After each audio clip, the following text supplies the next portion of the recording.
Salam Sobat Kristen yang diberkati Tuhan. Anda butuh uang? Jawabannya pasti Anda butuh. Sekalipun Anda sudah punya banyak uang. Anda mau uang? Jawabannya pasti mau. Karena semua kita memang sangat membutuhkan uang. Kalau kita sedang berada di kerumunan orang banyak dan tiba-tiba bertanya, uang siapa ini jatuh? Pasti respon semua orang langsung otomatis. Dan memang untuk uang, respon semua orang selalu otomatis. Teman-teman kita para penyandang tunanetra, sekalipun mereka tidak bisa melihat uang secara visual, tetapi tetap mereka bisa membedakan mana uang 100.000, mana uang tukaran 10.000. Dan kita tidak akan pernah bisa menipu mereka. Setiap orang membutuhkan uang. Mau kaya, mau miskin, orang sehat, orang sakit, mau bodoh atau orang pintar, mau orang terhormat, orang hina, usia muda, tua, para pembesar atau rakyat jelata, siapapun pasti membutuhkan uang. Alkitab sendiri telah mencatat sebanyak 148 kali kata uang dalam kitab Kejadian sampai kitab Wahyu. Dan kitab Pengkhotbah juga telah memberitahukan secara eksplisit kepada kita bahwa uang itu dapat memungkinkan semua apa yang kita mau. Pengkhotbah 10:19 berkata, untuk tertawa orang menghidangkan makanan, anggur meriangkan hidup, dan uang memungkinkan semuanya itu. Artinya uang memang sangat penting bagi setiap kita sebagai penyedia segala kebutuhan hidup. Tetapi yang lebih penting adalah pola pikir kita, paradigma kita tentang uang itu. Kalau tidak, kehidupan akan jatuh ke dalam berbagai-bagai pencobaan. Kalau orang tidak punya uang, bisa mengakibatkan stres. Tetapi apakah orang-orang yang punya uang sudah bebas dari stres? Belum tentu. Betapa rumitnya ternyata kehidupan manusia oleh karena yang namanya uang ini. Tetapi di sisi lain, ternyata hidup ini menjadi begitu mudah kalau ada uang. Uang bisa mengangkat derajat kehidupan seseorang. Kalau Anda punya uang banyak, pasti pengakuan dan penghargaan akan dengan mudah Anda dapatkan. Harga diri pun seolah-olah juga bisa dibeli dengan uang. Tetapi di sisi lain, kehidupan juga sering terjual oleh karena keinginan untuk mendapatkan uang. Dan segala sesuatu di dunia ini memang sudah hampir semua diukur dengan uang. Memang dunia yang sedang kita hadapi saat ini adalah dunia yang materialistis. Orang kaya mencari uang, orang miskin apalagi. Tetapi sebanyak apapun uang, tidak akan pernah cukup bagi orang yang menjadikan uang itu sebagai ilah atau sebagai Tuhan. Kebetulan saya tidak perlu canggung untuk mengatakan ini, karena saya bukan orang miskin dan saya juga bukan orang kaya. Tetapi uang bisa menjadi berhala yang akan menjauhkan kita dari Tuhan. Kalau uang menjadi segalanya bagi kita. Tuhan Yesus sendiri pernah berkata di Matius 6 ayat 24-25, tidak seorang pun dapat mengabdi kepada dua tuan. Karena jika demikian ia akan membenci yang seorang dan mengasihi yang lain. Atau ia akan setia kepada yang seorang dan tidak mengindahkan yang lain. Kamu tidak dapat mengabdi kepada Allah dan kepada Mammon. Karena itu aku berkata kepadamu, janganlah khawatir akan hidupmu, akan apa yang hendak kamu makan atau minum, dan janganlah khawatir pula akan tubuhmu, akan apa yang hendak kamu pakai. Bukankah hidup itu lebih penting daripada makanan, dan tubuh itu lebih penting daripada pakaian? Mammon adalah segala harta dalam bentuk materi, termasuk uang. Tuhan Yesus menyebut uang sebagai mammon yang tidak jujur. Dan firman Tuhan mengatakan bahwa cinta akan uang adalah akar segala kejahatan. Sebenarnya apa yang membuat manusia bisa jatuh dalam cinta akan uang? Kekhawatiran. Lebih tepatnya ketakutan. Takut miskin, takut berkekurangan, takut mengalami kelaparan, takut hidup susah, takut kebutuhan hidup tidak terpenuhi. Dan mengapa ketakutan bisa muncul dalam kehidupan? Alkitab memberitahukan, karena kurangnya kasih. Karena kasih itu melenyapkan ketakutan. Oleh karena ketakutan dan kekhawatiran, tanpa disadari kehidupan banyak orang ternyata telah menjadi hamba uang. Bukan lagi mengabdi kepada Tuhan. Atau manusia itu mulai mensejajarkan uang dengan Tuhan. Yang jelas, Tuhan tidak mau disejajarkan dengan uang. Makanya tidak heran, di saat uang mulai diberhalakan dalam kehidupan, maka eksistensi Tuhan itu mulai hilang dari kehidupan seseorang. Karena ada berhala di situ. Saudara dikasihi Tuhan, matematika dunia dengan matematika surgawi tentulah berbeda. Kalau Anda berkata 1 tambah 1 sama dengan 3, atau 2 tambah 2 sama dengan 5, dipastikan Anda akan tinggal kelas. Tetapi kalau Anda hidup dalam prinsip-prinsip kerajaan Allah, maka matematika yang berlaku adalah 5 roti ditambah 2 ikan sama dengan 5.000 laki-laki kenyang dengan sisa 12 bakul. Itu artinya mujizat sedang terjadi. Semua orang pasti mengharapkan mujizat dalam hidupnya. Apalagi kalau keadaan lagi resesi. Maka mujizat ekonomi sangat dibutuhkan.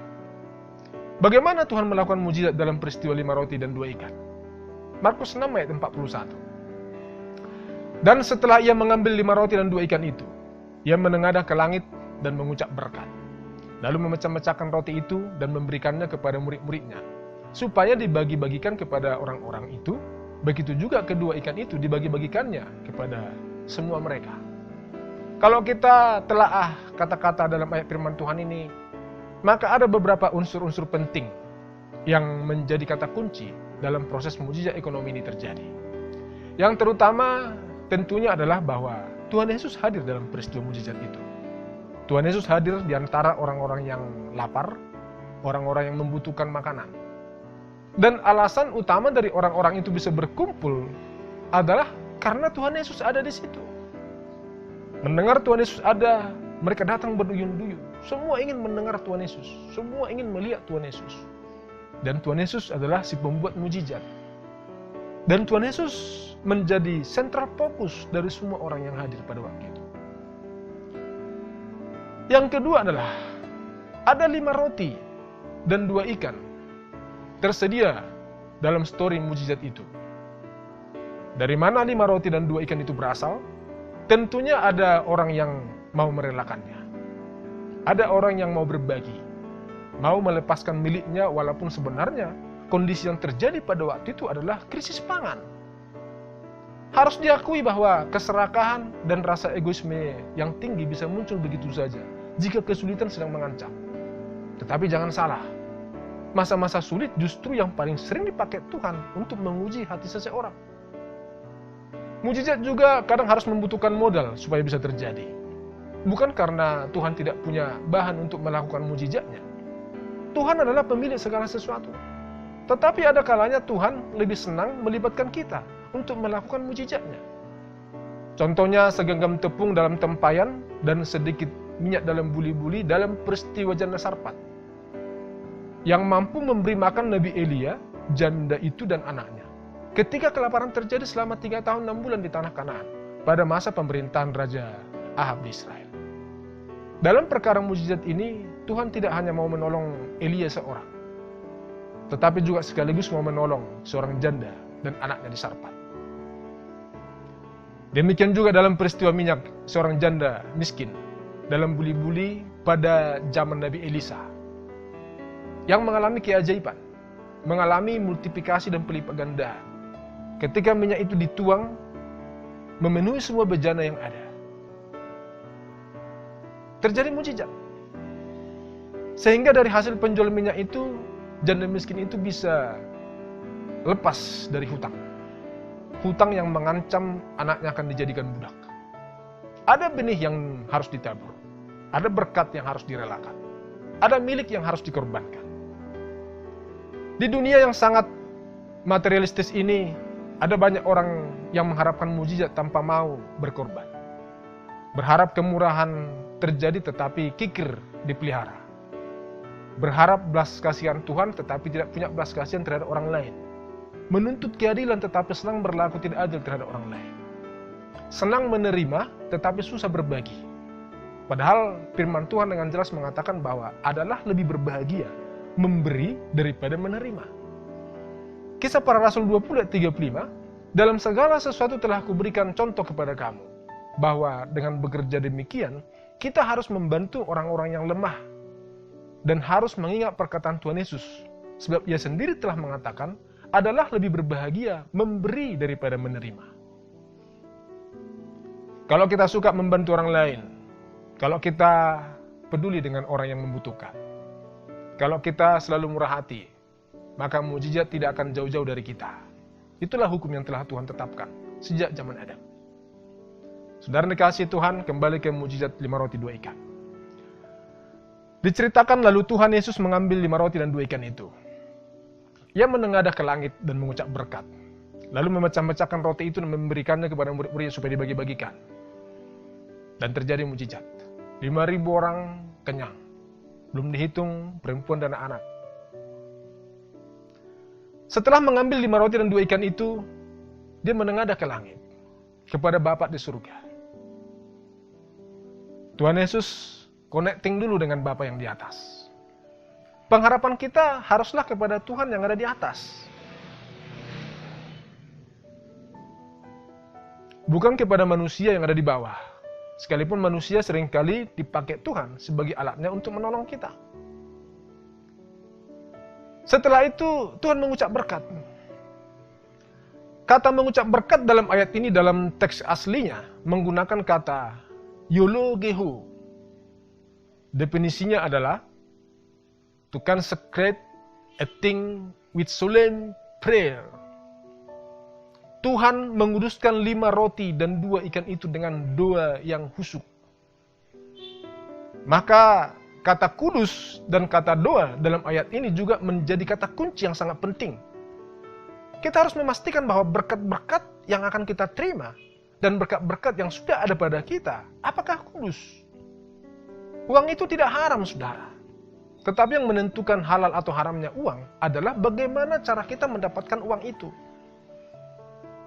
Harus diakui, saudara, bahwa kita tinggal di dunia yang penuh dengan godaan. Godaan akan bagaimana cara kita mencari uang. Segala macam cara seringkali dihalalkan, tanpa peduli apa akibatnya bagi nasib orang lain. Korupsi dan suap sangat merugikan kehidupan banyak orang. Di akhir zaman ini korupsi sudah dianggap menjadi hal-hal yang biasa-biasa. Bahkan orang-orang semakin giat melakukannya. Seakan-akan mereka tidak punya lagi hati nurani untuk tertuduh, sehingga mereka tidak lagi punya rasa segan. Kekayaan duniawi begitu menipu, sampai-sampai lupa bahwa bagi orang yang melakukannya, pasti akan berhadapan dengan pengadilan Tuhan. Amsal 9 ayat 17-18. Air curian manis dan roti yang dimakan dengan sembunyi-sembunyi lezat rasanya. Tetapi orang itu tidak tahu bahwa di sana ada arwah-arwah dan bahwa orang-orang yang diundangnya ada di dunia orang mati. Materi yang diperoleh dengan cara tidak benar sebenarnya membuat kehidupan seseorang itu langsung terhubung dengan kegelapan.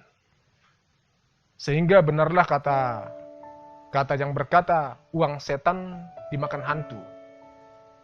Kata-kata ini kalau masih diyakini oleh orang-orang yang masih punya akal sehat, puji Tuhan. Ketika uang haram dipakai untuk kebutuhan hidup, maka akal sehat kita akan langsung bisa memprediksi kehidupan apa sesungguhnya yang akan terjadi kemudian. Matius 5, 14-16. Kamu adalah terang dunia. Kota yang terletak di atas gunung tidak mungkin tersembunyi. Lagi pula orang tidak menyalakan pelita lalu meletakkannya di bawah gantang, melainkan di atas kaki dian sehingga menerangi semua orang di dalam rumah itu. Demikianlah hendaknya terangmu bercahaya di depan orang, supaya mereka melihat perbuatanmu yang baik dan memuliakan Bapamu yang di surga. Saudara dikasihi Tuhan, terang dan gelap tidak mungkin bisa bersatu. Kehendak Tuhan atas hidup kita adalah supaya kita menjadi terang dunia. Dan terang kita itu hendaklah bercahaya atas dunia ini, menyinari kegelapan yang membinasakan kehidupan banyak orang. Bukan malah ambil bagian dalam kegelapan itu dan ikut-ikutan membuat dunia ini semakin gelap, hanya oleh karena perkara-perkara mamon. Hidup ini harus berani memilih. Dan pilihan itu akan terus diperhadapkan kepada kita dalam setiap kesempatan. Memilih hidup benar walaupun harus menerima konsekuensi tidak memperoleh sesuatu. Yudas Iskariot salah memilih. Awalnya hanya dosa kecil-kecil saja. Mencuri sedikit uang dari kas pelayanan sepanjang tidak diketahuan, sepertinya nggak apa-apa. Tetapi faktanya, hal-hal kecil itu ternyata lambat laun menyeret hidupnya ke hal-hal yang sangat serius. Sampai akhirnya dia tiba di suatu titik nadir. Itu titik di mana dia tidak bisa lagi mengendalikan kebiasaan. Tetapi kebiasaan sekarang yang mengendalikan hidupnya dan menyeret hidupnya itu kepada kebinasaan. Dia jual Tuhan Yesus kepada orang Farisi senilai 30 keping uang perak. Dia menyesal tetapi terlambat. Dan memang penyesalan selalu datangnya terlambat. Kalau datangnya lebih awal, kata teman saya, namanya bukan penyesalan, tetapi pendaftaran. Pilihan Yudas Iskariot akhirnya membuat dirinya sendiri terbunuh. Terbunuh oleh dirinya sendiri. Namanya bunuh diri. Tuhan menghendaki supaya seluruh berkat yang ada pada kita, yang ada pada umatnya itu harus kudus. Karena Allah itu kudus. Alasannya adalah Tuhan selalu punya kerinduan untuk tinggal di tengah-tengah umatnya. Tinggal bersama-sama dengan kita. Mengapa bangsa Israel diperintahkan untuk membayar persembahan buah sulung? Segala yang sulung harus dikuduskan dan dipersembahkan. Supaya seluruh milik kepunyaan mereka itu akan jadi kudus oleh karena yang sulung itu. Lalu apakah setelah bangsa Israel membayar persembahan buah sulung lalu mereka bebas untuk korupsi dan mencuri? Sama sekali tidak. Hukum Taurat sangat ketat berlaku bagi bangsa Israel sampai saat ini. Dunia saat ini sedang mengalami resesi ekonomi global. Dan kita akan menghadapi pilihan-pilihan yang sulit mengenai bagaimana kita akan menentukan kebijakan dan sistem keuangan kita. Bagaimana kita akan menentukan cara berbisnis kita. Mampukah kita berkata iya di atas iya atau tidak di atas tidak? Maka cara pandang kita tentang uang akan menentukan sikap kita. Dan orang benar harus percaya pemeliharaan, pertolongan, pembelaan dan mujizat Tuhan. Sehingga tidak perlu terjerumus kepada hal-hal yang jahat. Saudara dikasihi Tuhan, setelah 5 roti dan 2 ikan itu dikuduskan, maka Tuhan Yesus berdoa. Kalau hidup ini sudah benar di hadapan Tuhan, lebih tepatnya Tuhan Yesus yang membenarkan kita, dan kita menerima kasih karunia dari pembenaran itu, maka kita akan punya keberanian untuk menghampiri Tuhan. Menghampiri Tuhan di dalam doa-doa kita, di dalam penyembahan kita, di dalam persekutuan kita, sehingga akses kita dengan surga itu terbuka lebar. Dan di sanalah mujizat itu akan selalu ada. Ibrani 4 ayat 15-16. Sebab imam besar yang kita punya, bukanlah imam besar yang tidak dapat turut merasakan kelemahan-kelemahan kita. Sebaliknya sama dengan kita, ia telah dicobai, hanya tidak berbuat dosa. Sebab itu marilah kita dengan penuh keberanian menghampiri tahta kasih karunia, supaya kita menerima rahmat dan menemukan kasih karunia untuk mendapat pertolongan kita pada waktunya. Tetapi ada hal-hal yang sangat penting yang harus diperhatikan. Motivasi kita. Apa tujuan kita diberkati? Yakobus 4 ayat 3. Atau kamu berdoa juga, tetapi kamu tidak menerima apa-apa, karena kamu salah berdoa, sebab yang kamu minta itu hendak kamu habiskan untuk memuaskan hawa nafsu. Saya pikir surga tidak akan membuang-buang waktunya hanya untuk meladeni seorang manusia serakah yang hanya punya keinginan untuk memuaskan hawa nafsunya. Semua kembali kepada motivasi kita. Kita ingin kaya, apa tujuannya? Kita bersaksi diberkati Tuhan, apa tujuannya? Kita menabur di sana sini, menabur materi, apa tujuannya? Kalau kita tidak paham akan tujuan kita diberkati, maka kekayaan justru akan menjadi jerat bagi kita. Tuhan tahu isi hati kita. Tidak ada gunanya kita sembunyi. Kalau belum diberkati, sabarlah dan tetap percaya dan jangan lakukan hal-hal yang aneh. Kalau sudah diberkati, jangan sombong dan jadilah berkat. Kalau kita makan, jangan sakiti hati saudaramu yang tidak makan. Kenapa harus ada orang miskin dan harus ada orang kaya di bumi ini? supaya semua manusia saling membutuhkan. Sehingga kasih di antara manusia itu terjalin satu sama lain.